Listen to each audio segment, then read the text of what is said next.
హైదరాబాద్ చైతన్యపురిలో గంజాయి బ్యాచ్ హల్చల్ చేసింది. నిన్న అర్ధరాత్రి ఓ ప్రైవేట్ ట్రావెల్స్ బస్సు డ్రైవర్ పై దాడికి దిగింది గ్యాంగ్. యూటర్న్ దగ్గర తమ కారును ఢీకొట్టడన్న కారణంతో బస్సు డ్రైవర్ పై దాడి చేశారు. అంతటితో ఆగకుండా గంజాయి మత్తులో బస్సు అద్దాలను ధ్వంసం చేయడంతో బస్సులోని ప్రయాణికులంతా ఒక్కసారిగా ఉలిక్కిపడ్డారు. డయల్ 100 కు ఫోన్ చేసి సమాచారం ఇవ్వడంతో చైతన్యపురి పోలీసులు ఘటనా స్థలానికి చేరుకున్నారు. ఇది గమనించిన గంజాయి బ్యాచ్ అక్కడి నుంచి పరారైంది. చైతన్యపురి పోలీస్ స్టేషన్లో ప్రైవేట్ ట్రావెల్స్ బస్సు డ్రైవర్ ఫిర్యాదు చేయగా కేసు నమోదు చేసుకుని దర్యాప్తు చేస్తున్నారు పోలీసులు. SVT private travels bus Patancheru నుంచి ఏపీకి వెళుతుండగా కొత్తపేట దగ్గర ఈ ఘటన చోటు చేసుకుంది. 8 మంది పైన వాళ్ళు రాంగ్ రూట్ లో వచ్చారు. స్కూటీ మీద కారులో వచ్చి ఒక 4-5 కార్లో వచ్చి దిగారు. వాళ్ళే మళ్ళీ ఒక కారులో ఒక 4-5 దాకా కారులో దిగారు. 8 మంది 9 మంది దాకా వచ్చారు. అక్కడ యూటర్న్ చేసుకునే కాడ సిగ్నల్ వేసి సైడ్ తీసాను. అక్కడ ట్రాఫిక్ అయితే కదా అని చెప్పి వెనకొచ్చే పనులు ఉంటే మళ్ళీ తగులుద్దని చెప్పి నేను సిగ్నల్ వేసి సైడ్ పెట్టాను. సైడ్ పెట్టిన తర్వాత వాడు మాట్లాడతాం దిగు అని చెప్పి దిగిన తర్వాత మాట్లాడుతుంటేనే వాళ్ళలో ఇద్దరు వచ్చేసి మీద పడి కొట్టారు. మళ్ళీ ఇద్దరు తర్వాత మిగతా వాళ్ళు ఒక 4 దాకా ఉన్నారు. 6 పట్టుకొని కొట్టారు సార్. వాడేమో కర్ర తీసుకొని కొట్టారు సార్. పోలీసులకు ఫోన్ చేద్దామని చెప్పి మేము కాల్ చేస్తాం.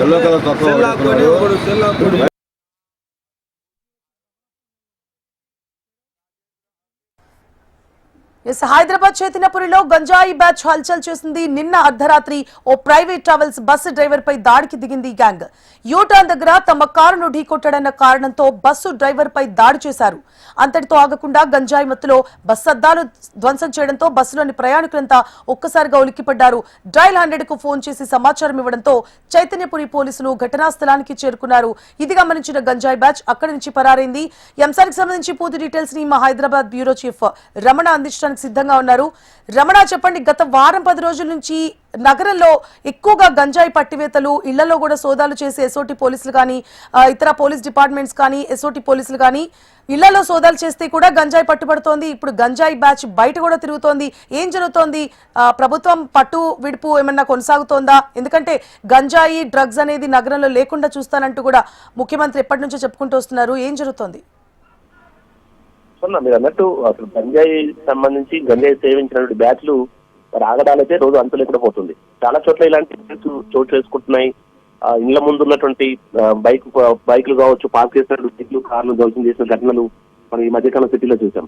అంటే వాళ్ళకి సంబంధించి ఏది వారించినా వారు దాడులు చేయడం కూడా వెనకాడట్లేదు. ఇప్పుడు ఈ ఇన్సిడెంట్ లో కూడా ప్రయాణ బస్సు యూటర్న్ చేసుకుంటున్న క్రమంలో పక్కన వెనుక వస్తున్న కారు తనను ఎందుకు ఓవర్టేక్ చేసి వెళ్లే ప్రయత్నం చేస్తున్నాం అంటూ అది గొడవ దిగారు. డ్రైవర్ ఏదో మాట్లాడుతున్న సందర్భంలోనే ఒక్కసారిగా పూర్తిగా అద్దాలు కూడా ధ్వంసం చేసి నానా హంగామా చేశారు. ఏం జరుగుతుందో అర్థం కాక బస్సులో ప్రయాణిస్తామని కూడా ఆందోళనకు గురైన పరిస్థితి. అంతా అంటే ఒక రౌడీజం లాగా చాలా దారుణంగా వారు ప్రవర్తించారు. ఈ క్రమంలో వెంటనే అక్కడ ఉన్న ప్రయాణికులంతా వచ్చి డయల్ 100 కూడా సమాచారం ఇవ్వడంతో పోలీసులు ఘటనాస్థలం చేరుకున్నారు. పోలీసులు వస్తున్న విషయాన్ని గమనించిన వారు పరారయ్యారు. ప్రస్తుతం పోలీసులు కేసు అయితే నమోదు చేసి సీసీ ఫుటేజ్ ఆధారంగా వారిని గుర్తించే ప్రయత్నం చేస్తున్నారు. ప్రస్తుతం వారికి సంబంధించి తొందరగా పట్టుకుంటామని కూడా పోలీసు చెప్తున్నారు. అయితే ఏదేమైనా గంజాయి సంబంధించి గంజాయి సరఫరాను కట్టడి చేసేందుకు ప్రయత్నాలు జరుగుతున్నా పూర్తి స్థాయిలో మాత్రం అది విఫలమవుతూనే ఉంది. చాలా డౌన్ లెవెల్లోకి గంజాయి వెళ్ళిపోయింది. మనం బస్తీల్లో స్ట్రీట్ లో కూడా ఇలాంటి పరిస్థితులు, జనావాసాల మధ్య కూడా గంజాయి సేవిస్తూ అక్కడ జనాలను ఇబ్బంది పెడుతున్న పరిస్థితులు కనిపిస్తున్నాయి. ముఖ్యంగా ఇప్పుడు కార్ డ్రైవింగ్ లో ఉన్నారు, ఆ మత్తులో యాక్సిడెంట్ చేసే అవకాశం కూడా ఉంటుంది. ఒకవైపు గంజాయి, ఆ తర్వాత మద్యం కూడా తీసుకున్నట్టుగా తెలుస్తుంది. వారు అరెస్ట్ అయితే వారికి టెస్ట్ చేసి తద్వారా వారిపై చర్యలు చేపడతామని పోలీసులు చెప్తున్నారు. Right, thank you for the updates Ramana.